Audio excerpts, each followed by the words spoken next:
Hi, I'm Bo Dean. I get to serve all of the citizens of New Hanover County as a senior HR analyst for learning and development, recognition, and customer service. And I have been serving as a community resilience model trainer for going on 5 years now. I think more than six. And very fortunate to be able to bring that skill and that practice to not only employees, but the community at large. It's really funny when we had Hurricane Florence and we had so much going on around that. I talk about it all the time. We got through, right? We did really well responding, but what I didn't have at the time, was the ability to regulate my own system. And as a result, I had some pretty serious outcomes afterwards, pretty serious health issues, not only heart, but back and some serious PTSD and some other things. And what I learned about that was while I did really well getting through, and we did really well getting through, there was a lot of stuff that was still living inside of my body. There was a lot of stuff that was still living inside of me because I was just holding on, right? I wasn't necessarily, while we were going through, I was reaching for food, I was reaching for things that just helped me to do what I could just to manage each moment. And it wasn't necessarily a positive thing. And so when the community resilience model came along, it helped me to understand the resilience zone and my ability to charge and release and to use some practices that when I got bumped out of my zone, I could do some things that could help me to navigate through those circumstances in a much different way, to chase resilience, as Elaine Miller Karras talks about. And so in my daily life now, I have set my environment up so that I have things that I can reach for or go to that really help me to manage myself in a different way. So whether it's a news story or whether it's something going on with employees that I'm trying to serve, whether it's something in my own personal life and even my own personal health, I've either got a gadget, which I have one in my pocket, I've got an app on my phone, I've even got the skills that are living inside of me now, so I can use grounding. I did that before this camera started. Right before Kelly asked me the question, I felt the little piece of wood underneath my foot, and I grounded myself so that I could start talking and thinking about this because today I've got a lot going on outside of here, and I wanted to be present for that. So that's kind of how I've put this into practice. And what I love about New Hanover County is they've allowed us to set this up so that we've got visuals all around. We've got things that help people remind it. And we were just doing a tour of the building, and everywhere we went, I saw stuff that has been put around that's still available for people. So we've set up the environment to help us reinforce it as well. Yeah, it's not the big events, it's the day to day. So when we first started talking with this with senior management here, it was, hey, this isn't just about our emergencies, which emergency response needs this. We need to integrate this certainly into what we're doing into those practices. But when you're doing your day-to-day work, most people are dealing with some level of stress that's not positive stress, because we know the difference between positive and negative stress. So, what is it that we're helping ourselves with to be at our optimum health? How are we helping to navigate those stresses so that we're not bumped out? Or if we are, how do we get back in that zone so that we can charge and release and get through in a positive way? And I think that was the biggest thing. When I started digging into more research around it, I started seeing the impacts of not being able to regulate my nervous system, but also in the workplace. It's huge. When you look at ACEs and how ACEs, adverse child experiences, live in adults nowadays in the workplace, you went into the billions in terms of impact, in terms of leave, in terms of people not being able to deal with their own health, the impacts on health plans in the workplace. So it got bigger, right? So it was an easy discussion to have with management about, hey, this is something that we need to build in as a practice, not forcing it, but just say, hey, this is available. And if you could build in these skills, this could really help you to navigate. And this isn't excusing systems that are not good. Because we all know that, hey, I can manage my nervous system all day long, but if I've got corrupt systems, that's really still going to be a problem, right? But it does help us to navigate while we're dealing with systems that are not good, right?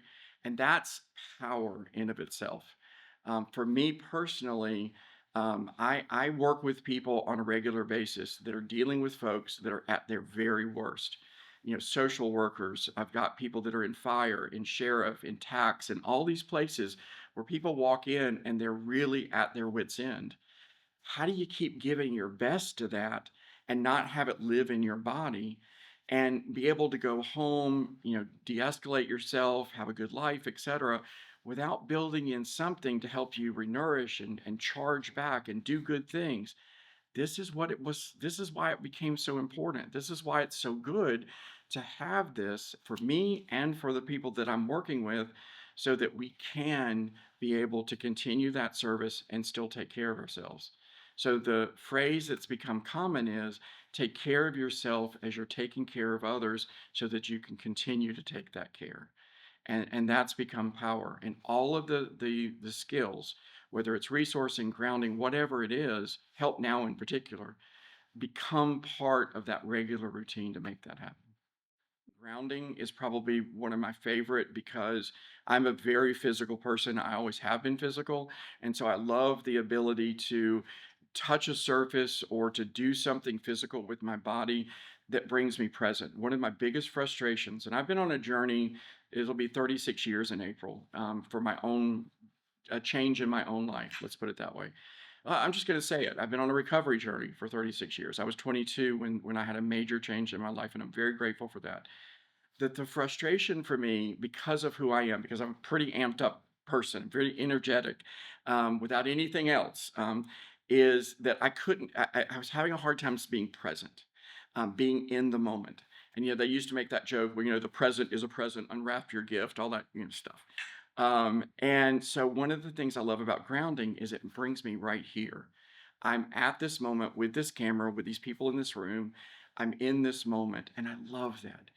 Every time I'm having that, every moment that I get, and I'm getting older now, believe it or not, I'm 58. Take a moment. I know you're shocked. But every moment I have where I'm present, it brings this richness and this wholeness. And no matter what's happening in the world, and y'all know the world, it's pretty squirrely. No matter what's happening, there's this sense of peace. And it's like after all these years, it's getting better because of that. And grounding helps me with that. So, yeah, grounding is my favorite because it brings me into the present. And no matter what's going on, no matter what's happening, and I got to tell one personal story. Back in May, I had a heart attack. I had open heart surgery. And it really played with my mind because for years I had been doing all these things and I thought I was doing so great, da da da. And it took me into a place of self-talk where I was like, what did you do to yourself? What did you know? And the doctor came in and he said, whoa, whoa, whoa, whoa, whoa, what are you talking about? He said, do you know what lipoproteins are? And I was like, what are you talking about? Well, apparently I have lipoproteins in a high level that collect things that are bad for your arteries. So I have a propensity to carry on things that clog your arteries. And he said, you're alive because you were doing these other things. You were doing resilience. You were running, you were eating better, blah, blah, blah. He says, so chill out. And I loved the fact that he brought me into a place where, number one, I could hear him, right? Number two, I was doing practices that were helping to bring me to a place of being okay with what was happening in that room. But it hit me that prior to the surgery, when everything was going down, I had had a sense of peace that I can't hardly explain to you. I've tried to explain it to other people, but when they told me they were going to literally crack my chest open and do all this stuff, yeah, I cried, and yeah, there was some moments of fear, but there was a sense of peace. And what had happened, I turned the TV off. My phone was with my better half. I was quiet, and I could remember feeling this bed at New Hanover Regional Medical Center, and I was feeling the sheets underneath me. I was feeling the bed. I had grounded. And it didn't occur to me until after the doctor was in the room that day that I was present. I was in that moment and nothing could hurt me. Not a thing. I was okay. I was safe. And in that moment, nothing was going to go wrong. I was all right. I can't explain beyond that other than the fact that every moment from that point on, it just followed into the next moment. There was nothing before, there was nothing after, it was just there. This practice, and it is practice, has really been transformative. And I'm hoping that the continual talk about it, the continual offering it to people, it brings people that. And every experience they have brings them that as well. I'm very humbled by being able to do this because there are people that continue to teach me. Kelly's one of them behind the camera, the people that continue to offer this around me. But remember, this is a social thing too. None of this came because I did this. This came because I've got people that help to remind me of it. We stay connected and we continue to practice this. This is not a one off. You go to a 1 hour, please go to the trainings, please go to these opportunities. But this is something we have to continue to reinforce. We have to keep around us. Life gets busy, life gets distracting. So we have to have ways to keep this coming up to us, and y'all know the world goes in different directions. So please, please keep this in mind that we ought to keep going in ways that keep us connected. That that connection is the biggest thing.